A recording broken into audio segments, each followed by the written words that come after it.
सुप्रभात, अभिनंदन, आभार दोस्तों। मैं आज आप सभी के लिए लेकर आया हूँ 22 जनवरी 2021 का करंट अफेयर्स। मैं हूँ लव कुमार, आप सभी का स्वागत करता हूँ आपके अपने यूट्यूब चैनल ज्ञान मंजिल तक में।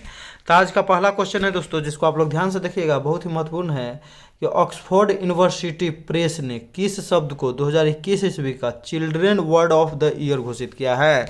यानी कि children word of the year घोषित किया है, याद रखिएगा। कौन किया है?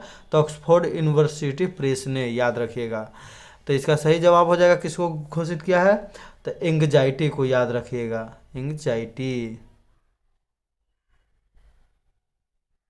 एंजाइटी शब्द है उसको, यानी कि चिंता। एंजाइटी का अर्थ होता है चिंता, यानी कि इसे बचपन का बच्चा का शब्द children word of the year घोषित किया है, याद रखिएगा दोस्तों आप लोग। तो एंजाइटी हो गया। ऑक्सफोर्ड डिक्शनरी ने English word of the year 2021 में किसे चुना था? तो वैक्स। वैक्स जो है काउ से बना था, याद रखिएगा। वैक्सीन के आधारित था वैक्स। कॉलिंस डिक्शनरी ने वर्ड ऑफ द ईयर 2021 किया चुना था? तो एनएफटी। एनएफटी जो है ऑनलाइन पेमेंट करने में सहायक होता है, यानी कि non fungible token. Non fungible token, याद रखिएगा। नॉन फंजिबल टोकन, याद रखिएगा। इसका फुल फॉर्म भी आप लोग बहुत ही इंपॉर्टेंट है। दूसरा क्वेश्चन है दोस्तों, जिसको आप लोग देखिएगा कि 18 जनवरी 2022 को भारत सरकार ने किसे थल सेना प्रमुख, थल सेना के उप प्रमुख, थल सेना के उप प्रमुख के रूप में नियुक्त करने के प्रस्ताव को मंजूरी दी है। यानी कि थल सेना के उप प्रमुख कौन बनेगा दोस्तों? तो इसका सही जवाब हो जाएगा मनोज पांडे, याद रखिएगा। कौन बनेगा? तो थल सेना के उप प्रमुख होंगे अगले मनोज पांडे दोस्तों। सिलवर्धन की बात करें दोस्तों, तो इस CISF के हेड हैं। पंकज कुमार सिंह के इसके हेड है, तो BSF के, याद रखिएगा दोस्तों।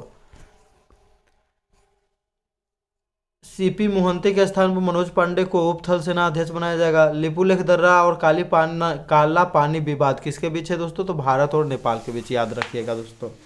लिपुलेख दर्रा और काला पानी, लिपुलेख दर्रा और काला पानी कहाँ में स्थित है? उत्तराखंड में स्थित है दोस्तों, याद रखिएगा। जबकि लिपुलेख दर्रा से होकर भारत और किसके बीच व्यापार होता है? तो भारत और चीन के बीच व्यापार होता है दोस्तों, याद रखिएगा भी। पेंगोंग झील कहाँ में है? तो लद्दाख में है। LAC जो है लाइन एक्चुअल कंट्रोल, जो कि भारत और पाकिस्तान चीन का सीमा बनाती है, तो LAC के पास ही है, याद रखिएगा। गलवान घाटी जो है चर्चा में रहता है, LAC के पास है, लद्दाख पर, याद रखिएगा। वहाँ पर झड़प भी हुआ था गलवान घाटी में भारतीय सेना और चीनी सेना के बीच। सेना दिवस या थल सेना दिवस कब मनाया जाता है? तो ये मनाया जाता है 15 जनवरी को दोस्तों, याद रखिएगा। विभाजन विभीजिका दिवस कब मनाया जाता है? 14 अगस्त को 2021 ईस्वी से शुरू किया गया है, जिस दिन माने कि भारत और पाकिस्तान का विभाजन हुआ था, उन्हीं के स्मृति में मनाया जाता है। अगर नौसेना दिवस की बात करें दोस्तों, नौसेना दिवस, तो नौसेना दिवस मनाया जाता है 4 दिसंबर को, याद रखिएगा। 4 दिसंबर को क्या हुआ था दोस्तों? तो कराची बंदरगाह को जो है ध्वस्त कर दिया था भारतीय ट्राइटेंड, यानी कि त्रिशूल ऑपरेशन से दोस्तों, याद रखिएगा। और वायुसेना दिवस जो 8 अक्टूबर को मनाया जाता है दोस्तों, वायुसेना दिवस। अगला क्वेश्चन हो जाएगा दोस्तों कि 20 जनवरी 2022 को AFC यानी कि एशियन फुटबॉल चैंपियनशिप 2020 में महिला एशिया कप फुटबॉल प्रतियोगिता किस राज्य में शुरू हुआ? तो महिला एशिया फुटबॉल कप प्रतियोगिता किस राज्य में शुरू हुआ दोस्तों? 2022 हो जाएगा यहाँ, 2022 में जो है किस राज्य में शुरू हुआ दोस्तों? तो शुरू हुआ है महाराष्ट्र। महाराष्ट्र के 2 शहर में शुरू हुआ है। कौन कौन? तो मुंबई प्लस कौन हो जाएगा? तो पुणे, याद रखिएगा। मुंबई प्लस पुणे 2 शहरों में शुरू किया गया दोस्तों। बहुत ही इंपॉर्टेंट क्वेश्चन है। तो एशिया महिला का फुटबॉल कप में 12 टीमें भाग लेगी। 130वां डुरंड कप 2021 का आयोजन कहाँ हुआ दोस्तों? तो आयोजन हुआ था कोलकाता में। जीता कौन था इसको दोस्तों? जीता था FC Goa, football club Goa. किसको हराकर दोस्तों? तो हराया था sporting Mohammedan sporting club, Mohammedan sporting, याद रखिएगा, क्लब को हराकर जीता था 130वां डुरंड कप। डुरंड कप का संबंध किससे है दोस्तों? तो फुटबॉल से है। यह भारत का सबसे पुराना फुटबॉल टूर्नामेंट है। 1888 में इसका स्थापना हुआ था। यूरो कप की बात करें दोस्तों, तो यूरो कप 2021 का आयोजन जो है 11 देशों में किया गया था। इसका विजेता कौन था दोस्तों? तो इटली जीता था, याद रखिएगा। किसको हराकर जीता था दोस्तों? तो इटली जो है इंग्लैंड को हराकर जीता था, याद रखिएगा, इंग्लैंड। कोपा अमेरिका कप, तो कोपा अमेरिका कप 2021 का खिताब किसने जीता दोस्तों? तो अर्जेंटीना ने जीता। अर्जेंटीना टीम के कैप्टन कौन थे? Lionel Messi. किसको हरा कर जीता था दोस्तों? तो अर्जेंटीना ने ब्राजील को हरा कर जीता था, यानी कि ए ने बी को हरा कर जीता था। 2022 का फुटबॉल विश्व कप कहाँ में होगा दोस्तों? तो कतर की राजधानी दोहा में होगा, याद रखिएगा दोस्तों। 2018 का कहाँ हुआ था दोस्तों? तो रूस में हुआ था। कौन जीता था? तो रूस में हुआ था, लेकिन जीता था फ्रांस। किसको हराकर? तो क्रोएशिया को। बेलन डी और सर्वश्रेष्ठ फुटबॉलर का पुरस्कार 2021 में किसे दिया गया? तो 7वीं बार दिया गया था लियोनेस मेसी को, जो कि अर्जेंटीना टीम के कैप्टन थे। लियोनेस मेसी जो है बार्सिलोना से पहले खेलते थे, लेकिन अब वह अपना चेंज कर लिए हैं और स्पेन कोई नाम करके क्लब है उसके से खेलते हैं, सेंट जर्मन स्पेन, याद रखिएगा। 20 जनवरी 2022 को, चौथा क्वेश्चन है दोस्तों, 20 जनवरी 2022 को ब्रह्मोस सुपरसोनिक क्रूज मिसाइल कहाँ से सफलतापूर्वक परीक्षण किया गया? तो 20 जनवरी 2022 को ब्रह्मोस कैसा मिसाइल है दोस्तों? तो सुपरसोनिक क्रूज मिसाइल, याद रखिएगा। ब्रह्मोस जो है भारत और कौन देश मिलकर बनाया है? तो भारत प्लस रूस। यह दो नदियों के नाम पर इसका नाम रखा गया है ब्रह्मोस, यानी कि ब्रह से ब्रह्मपुत्र नदी, मोस से मुस्को नदी। इसका जो परीक्षण सफल परीक्षण कहाँ से किया गया दोस्तों? तो चांदीपुर उड़ीसा, याद रखिएगा, चांदीपुर उड़ीसा। एपीजे अब्दुल कलाम द्वीप जो था दोस्तों, ये किसका नया नाम था? तो व्हीलर द्वीप, याद रखिएगा, व्हीलर द्वीप, ये भी उड़ीसा में ही है। श्रीहरिकोटा कहाँ में दोस्तों? तो आंध्र प्रदेश। यहाँ से जो है इसरो जो है अपना परीक्षण करता है। ब्रह्मोस के उन्नत संस्करण का सफल परीक्षण हाल ही में कहाँ से किया गया था? तो आईएनएस विशाखापत्तनम से। आईएनएस विशाखापत्तनम क्या है दोस्तों? तो आईएनएस विशाखापत्तनम एक प्रकार का विध्वंसक है, याद रखिएगा। हाल ही में आईएनएस रणबीर पर विस्फोट हुआ, जिसमें 3 लोगों की मृत्यु हो गई थी, याद रखिएगा। निर्भया जो दोस्तों सबसोनिक क्रूज मिसाइल है, याद रखिएगा, सबसोनिक क्रूज मिसाइल। जबकि जिरकॉन है हाइपरसोनिक क्रूज मिसाइल, ये रूस का है दोस्तों, याद रखिएगा। निर्भया ये भारत का, जिरकॉन किस देश का है? तो रूस का दोस्तों। बहुत ही इंपॉर्टेंट क्वेश्चन है। आज का पांचवा क्वेश्चन है दोस्तों कि 19 जनवरी 2022 को किसने सारथी मोबाइल ऐप लॉन्च किया है? तो सारथी मोबाइल ऐप की बात करें दोस्तों, तो सारथी मोबाइल ऐप किसने लॉन्च किया है? तो सारथी मोबाइल ऐप लॉन्च किया है दोस्तों, ये हो जाएगा आपका सही जवाब, इसका ऑप्शन नंबर 20 सही हो जाएगा, सेबी। अगर सेबी की स्थापना की बात करें दोस्तों, तो सेबी की स्थापना 1988 ईस्वी में हुआ था, याद रखिएगा। जबकि इसे कानूनी रूप से मान्यता कब मिला? 1992 में। इसका उद्देश्य जो है क्या रहेगा? तो निवेशकों को शिक्षित करने के लिए शेयर मार्केट में निवेश किस प्रकार होता है उसके बारे में बतलाएगा सारथी app. Security exchange board of India किसका फुल फॉर्म है? तो सेबी का, याद रखिएगा। शेयर मार्केट जिसे द्वितीय मार्केट कहा जाता है को कौन रेगुलेट करता है या इस पर नियंत्रण कौन रखता है? तो सेबी। सेबी की स्थापना 1992 के एक्ट के तहत हुआ। सेबी 1988 में बना। सेबी के अध्यक्ष अजय त्यागी हैं। निफ्टी जो है दोस्तों नेशनल स्टॉक एक्सचेंज जो है उसका इंडेक्स है निफ्टी, याद रखिएगा, नेशनल स्टॉक एक्सचेंज। जबकि सेंसेक्स जो है बॉम्बे स्टॉक एक्सचेंज का इंडेक्स है। एशिया का सबसे पुराना स्टॉक एक्सचेंज कौन है? तो बॉम्बे स्टॉक एक्सचेंज, जिसकी स्थापना 1875 में हुआ था दोस्तों। बिहार का एकमात्र स्टॉक एक्सचेंज का क्या नाम है? तो मगध स्टॉक एक्सचेंज कहाँ में दोस्तों? तो पटना में, याद रखिएगा। ये भी बहुत महत्वपूर्ण क्वेश्चन है दोस्तों बिहार के एग्जाम के लिए। छठा क्वेश्चन है दोस्तों आज का कि जनवरी 2022 में किसे भारतीय किसान उर्वरक सहकारी लिमिटेड यानी कि इफ्को का 17वां चेयरमैन बनाया गया? तो 17वां चेयरमैन किसको बनाया गया दोस्तों? तो बलविंदर नकई के स्थान पर बनाया गया है दिलीप संघानी, याद रखिएगा, दिलीप संघानी को। बहुत ही इंपॉर्टेंट क्वेश्चन है। इफ्को विश्व का पहला नैनो यूरिया किसने लॉन्च किया है? तो इफ्को के द्वारा ही लॉन्च किया गया, ये भी ध्यान में रखिएगा। विश्व का पहला नैनो यूरिया इफ्को। यूरिया में जो है कितना प्रतिशत नाइट्रोजन होता है दोस्तों? तो 46% के आसपास होता है यूरिया में नाइट्रोजन, याद रखिएगा। दलहन जो है नाइट्रोजन कहाँ से प्राप्त करते हैं? तो जड़ से दोस्तों, ये भी याद रखिएगा। राइबोजोबियम जीवाणु पाया जाता है। नेक्स्ट क्वेश्चन हो जाएगा दोस्तों कि 18 जनवरी 7वां क्वेश्चन है कि 18 जनवरी 2022 को किस देश ने arrow 3 anti ballistic missile defence system को सफलतापूर्वक परीक्षण किया? यानी कि एरो 3 का जो एंटी बैलिस्टिक मिसाइल है उसका सफलता परीक्षण कौन किया दोस्तों? तो हाल ही में किया दोस्तों इजराइल, याद रखिएगा, इजराइल। किस देश की सहायता से दोस्तों? तो अमेरिका की सहायता से बनाया है।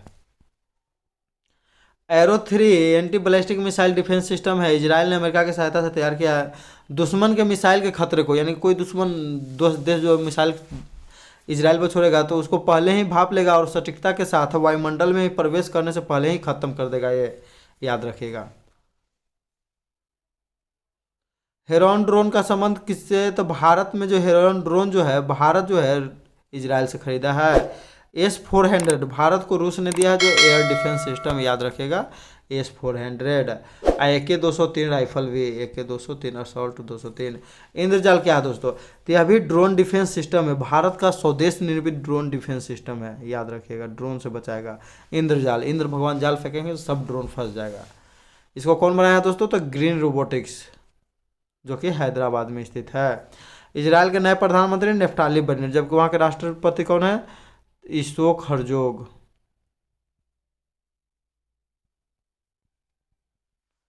सत्रहवां मिस यूनिवर्स 2021 का आयोजन इजराइल में हुआ, जिसका विजेता कौन रहा, तो हरनाज संधू रही, याद रखिएगा, हरनाज संधू, भारत की नाज हरनाज।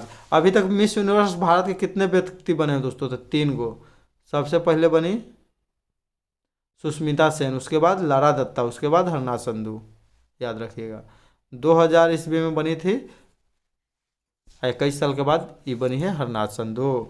स्काई स्ट्राइकर ड्रोन को जो है हाल ही में भारत और जो है अमेरिका से खरीद रहा है। रुद्र जो है दोस्तों, भारत का स्वदेश निर्मित प्रथम सर्वर है रुद्र, याद रखिएगा, बहुत इंपॉर्टेंट क्वेश्चन है, भारत का प्रथम स्वदेश निर्मित प्रथम सर्वर है। अब्राहम समझौता किन 2 देशों के बीच पहली बार हुआ, तो इजराइल और यूए के बीच हुआ था, याद रखिएगा दोस्तों। इसमें मध्यस्थता अमेरिका के राष्ट्रपति डोनाल्ड ट्रंप ने निभाया था, अब्राहम समझौता। आज का 8वां क्वेश्चन हो जाएगा दोस्तों कि 23 जनवरी से 28 जनवरी 2022 तक होने वाले ऑपरेशन सर्द हवा किससे संबंधित है।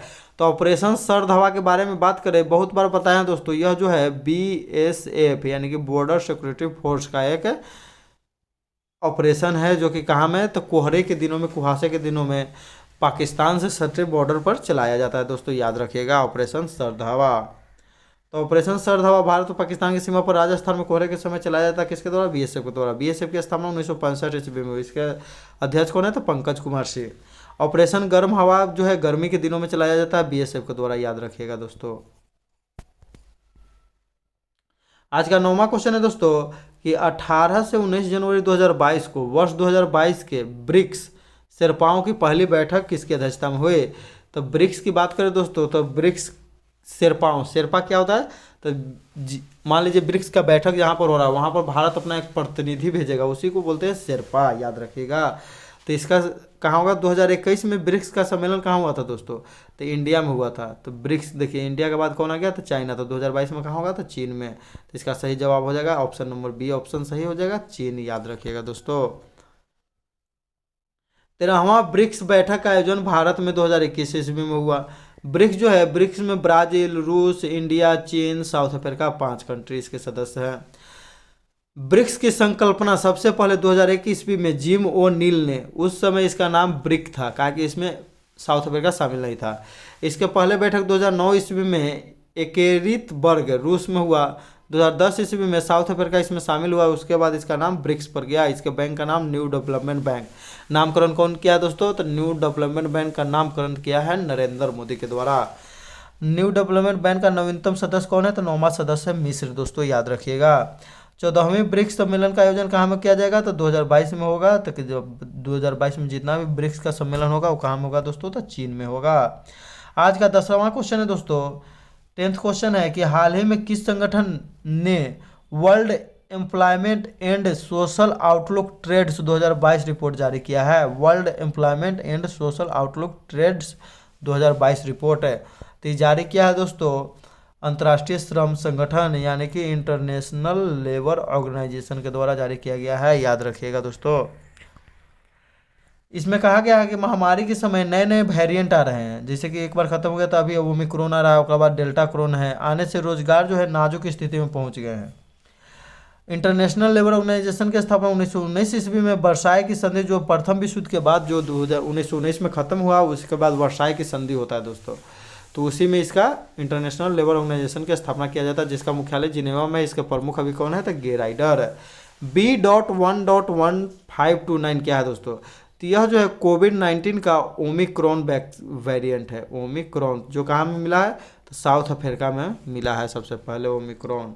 डेल्टाक्रॉन क्या है दोस्तों? तो यह जो है डेल्टाक्रॉन जो है, आपको बता दें कि ओमिक्रॉन और डेल्टा जो है मिला था दो कोरोना वेरिएंट, उन्हीं दोनों का मिक्स रूप है जो साइप्रस में मिला है।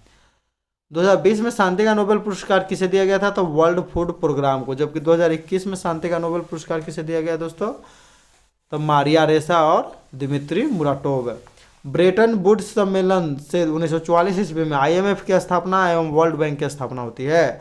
आईएमएफ का 190वां सदस्य कौन है दोस्तों? तो अंडोरा है। WTO वर्ल्ड ट्रेड ऑर्गेनाइजेशन यानी कि विश्व व्यापार संगठन की स्थापना 1 जनवरी 1995 को हुआ, जिसकी पहली महिला महानिदेशक कौन बनी है वर्तमान में? तो नागोजी ओकांजा इवेला। ना से नागोजी और ना से नाइजीरिया है इनका घर, याद रखिएगा दोस्तों। आज का लास्ट एवं अंतिम क्वेश्चन है, 11वां क्वेश्चन है कि लिप स्टार्टअप प्रोग्राम का संबंध किससे है? यानी कि लिप जो स्टार्टअप प्रोग्राम है इसको कौन शुरू किया है? तो शुरू किया है दोस्तों, याद रखिएगा, फ्लिपकार्ट। याद रखिएगा, फ्लिपकार्ट जो है भारत की कंपनी है, फ्लिपकार्ट उसी के द्वारा शुरू किया गया है लिप। सन 2021 में ही फ्लिपकार्ट के द्वारा यह कहा गया था कि जो भारत में स्टार्टअप से जो तेज़ी से बढ़ेगा, ग्रोथ करेगा जो स्टार्टअप है, उसके लिए $100 मिलियन का सीड फंड बनाया जाएगा। $100 मिलियन सीड फंड, यानी कि जो स्टार्टअप शुरू होता है उस समय जो पैसा लगता है उसी को बोलते हैं सीड फंड। उसी के लिए लीप कार्यक्रम लाया गया है। नवीनतम तकनीक का उपयोग करते हुए उस प्रकार का स्टार्टअप को इसमें सहयोग किया जाएगा जैसे कि agriculture sector, health sector, fintech यानी कि फाइनेंशियल टेक्नोलॉजी। फ्लिपकार्ट के संस्थापक कौन है दोस्तों? तो सचिन बंसल एवं बिन्नी बंसल, याद रखिएगा। अमेजन के नए सीईओ एंडी जेसी बने हैं।